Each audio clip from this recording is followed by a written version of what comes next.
안녕하십니까. 뉴스 요점 정리입니다. 미국 하버드 법대 램지어 교수는 위안부는 매춘부다라는 논문을 써서 공분을 사고 있는데요.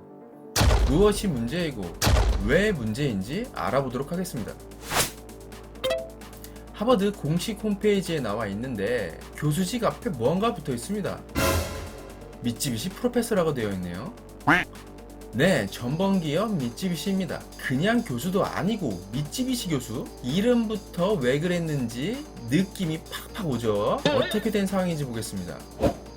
미쯔비시 교수 램지어는 출생 후 18세까지 일본 생활을 했습니다. 일본인과 같은 정체성이라고 볼 수 있습니다. 일본인과 일본어로 된 책이 있을 만큼 일본 사람이라고 볼 수 있는 수준입니다. 그럼 전범기업 미쯔비시는 어떻게 하버드에 교수 자리를 만들었냐?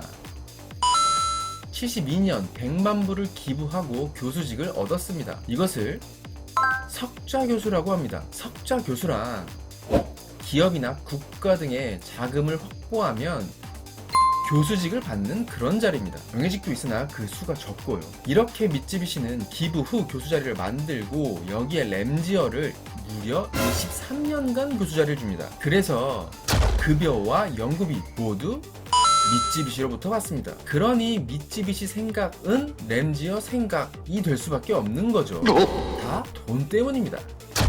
그럼 논문은 무엇이 문제일까요? 포인트는 계약서를 작성한 매춘부라고 하는데 일단 계약서는 없습니다. 증거가 하나도 없어요. 조선 여성과의 기록은 전혀 없습니다. 일본 여성과 계약 양식은 있는데 이것도 사기입니다. 매춘 계약이 아니라 접대 계약인 것이죠. 당시 일본은 공창제도라고 하는 나라에서 운영하는 매매촌을 운영했어요. 그렇기 때문에 매춘 계약과 접대 계약은 엄연히 다르고 따로 존재했던 것입니다. 이 공창이라는 말의 반대가 우리가 흔히 말하는 사창, 사창가라는 말의 어원인 것입니다. 당시 위안소 규정을 보면 술 판매와 접대가 금지예요. 근데 접대 계약으로 위안소에 보낸다는 게 말이 됩니까? 애시당초에 사기였던 것이죠. 접대부 역할을 못하는데 접대부로 데려간다는 거예요.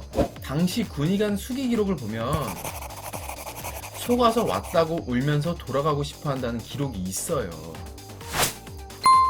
위안부 여성들을 강제로 데려간 업자들은 일본 정부와 일본 군에서 선정했다는 공식 문서가 남아 있어요. 속여서 데려갔다는 것도 알면서 어떠한 조치도 하지 않았습니다. 일본 헌병에서도 마찬가지로 아무것도 하지 않았죠.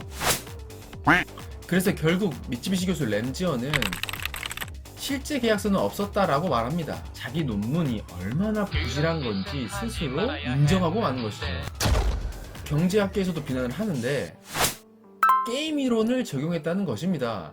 적용한 게임 이론을 간단히 설명하자면 A와 B가 계약을 맺으려 할 때 서로 원하는 조건을 위해서 서로 의견을 제시하면서 조율을 하는 거예요. 조율을 하다가 결국 맞아 떨어지면 계약이 성사되는 거죠. 서로 최대 이익을 내는 조건이 돼야 계약이 성사된다는 이론이에요. 근데 이건 모두 동등할 때 성립이 되는 것입니다. 여러분 연봉 협상할 때 이런 관계 성립이 됩니까? 안 되죠. 동등할 때만 성립이 되는 거예요. 그래서 램지어가 한 말은 일본 정부나 일본 군이 위안부 여성들과 계약을 동등한 조건에서 맺었다라는 거예요. 이게 말이 됩니까? 당시 조선 여성의 문맹률을 80%라고 추정하는데 계약서를 보고 조율하고 계약을 한다고요? 아니 글을 안다고 칩시다. 그렇다고 해도 10대 초반까지 되는 여자아이들이 계약서를 보고 이해해서 계약을 한다는 게 말이 됩니까? 정말 멍멍이 같은 소리 하고 있는 거죠. 그래서 노벨 경제학상을 받은 두 교수가 비판을 합니다. 역사적 설명은 증거에 기반해야 된다는 것이라고요. 전범 행위에 게임 이론을 대입하고 있으니 얼마나 어이가 없겠습니까? 뉴욕 타임즈에서 비판하는 기사를 냈는데 이것은 미국 주류 사회에서 비판을 했다는 의미로 볼 수 있어요. 뉴욕 타임즈가 이렇게 비판적인 이유는 역사 수정주의를 굉장히 비판적으로 보기 때문입니다. 심지어 일본에서도 램지어 논문을 비판해요. 전 세계적으로 비난을 받는 분위기입니다. 그런데 제일 조용한 곳이 있어요. 한국입니다.